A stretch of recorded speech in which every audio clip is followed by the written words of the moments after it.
Hello बच्चों, let's understand the question first. For rate constant is numerically the same for three reaction. देखिए, rate constant तो ठीक है, rate constant same होता है, वो इस पर डिपेंड नहीं करता है कि वहां पर जो भी सब्सटेंस दे रखे हैं वो किस अमाउंट के हैं, उस पर डिपेंड नहीं करता। ठीक है। अच्छा, एक और बात उन्होंने बोली है कि रेट कांस्टेंट जो है वो सभी के लिए सेम है। किसके लिए है?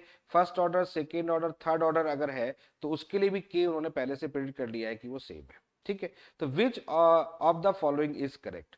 चलिए क्वेश्चन बताता हूँ। क्वेश्चन का मतलब क्या है?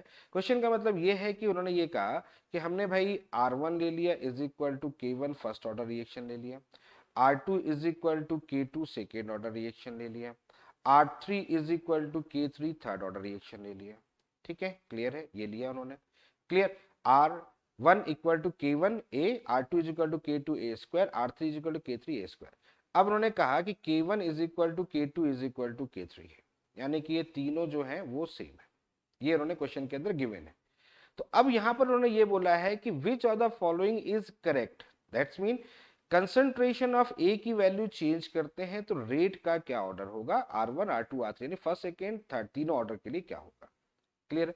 जैसा आपको पता है कि कंसंट्रेशन चेंज करते हैं तो रेट में चेंज होता है, कंसंट्रेशन चेंज करेंगे तो रेट में चेंज होगा, जैसा कि आपको पता है। तो अब एक चीज समझ लेते हैं कि ऑप्शन से चेक करते हैं कि किसको ये सेटिस्फाइड करेगा, किसको नहीं करेगा।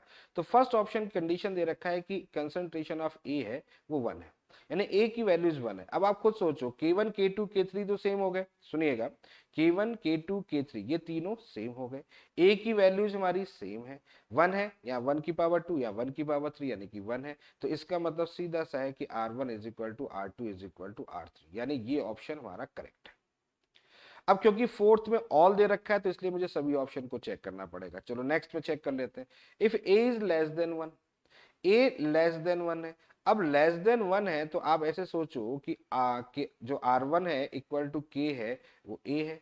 ठीक है, R2 इज इक्वल टू के ही मान लेता हूं मैं, ए स्क्वायर है, और R3 इज इक्वल टू के ए की पावर 3 है। अब ए का कंसंट्रेशन जो है वो लेस देन 1 है। अब उसकी पावर करोगे तो वैल्यूज और छोटी हो जाएगी और स्मॉलर हो जाएगी, वैल्यूज और स्मॉलर हो जाएगी। जैसे जैसे आप इसकी पावर बढ़ाते जाएंगे वैसे वैसे वैल्यू, टोटल वैल्यू जो निकल के आएगी वो स्मॉल होगा, और वो वैल्यू स्मॉल होगी तो इसका मतलब आर भी छोटा हो जाएगा। क्लियर हो रहा है? ये बात समझ में आ रही? तो R3 R2 और R1 में अगर देखें तो R1 is greater than R2 is greater than R3 होगा। होगा कि नहीं होगा? क्योंकि जैसे जैसे आप यहाँ पर कोई वैल्यू लेस देन 1, कोई वैल्यू यहाँ पर ले लें, उसकी पावर करोगे तो वैल्यूज और छोटी हो जाएगी। क्लियर है? तो जितनी वैल्यू कम होगी तो R3 कम होता जाएगा। ये बात समझ में आ रही है? तो ये चीज भी यहाँ पर हो गई। नेक्स्ट नंबर थर्ड की वैल्यू, थर्ड ले लेते हैं। If A is greater than 1, अब रिवर्स कर लो, यानी कि अगर ए ग्रेटर हो रहा है तो यानी ए की वैल्यूज 1 से ग्रेटर है, तो 1 से ग्रेटर है तो यहाँ 1 से ग्रेटर हो गया, यहाँ पर 1 से ग्रेटर है, यहाँ भी 1 से ग्रेटर है। तो वैल्यूज अगर ग्रेटर है तो इसका मतलब क्या हो जाएगा? इसका मतलब ये हो जाएगा कि वैल्यूज बढ़ती जाएगी, यानी कि रेट बढ़ता जाएगा। तो इस कंडीशन में क्या होगा? R3 is greater than R2 is greater than R1। तो इस ऑप्शन में तो मुझे तीनों दिख रहे हैं। फर्स्ट ऑप्शन भी करेक्ट दिख रहा है, सेकेंड ऑप्शन भी करेक्ट दिख रहा है, थर्ड ऑप्शन दिख रहा है। तो इसमें अगर हम बात करें तो फोर्थ ऑप्शन इस क्वेश्चन के लिए हमारा करेक्ट है। तो इस क्वेश्चन को कौन सा सही डिफाइन करेंगे? सभी कंडीशन, तीनों कंडीशन ही डिफाइन कर रही है।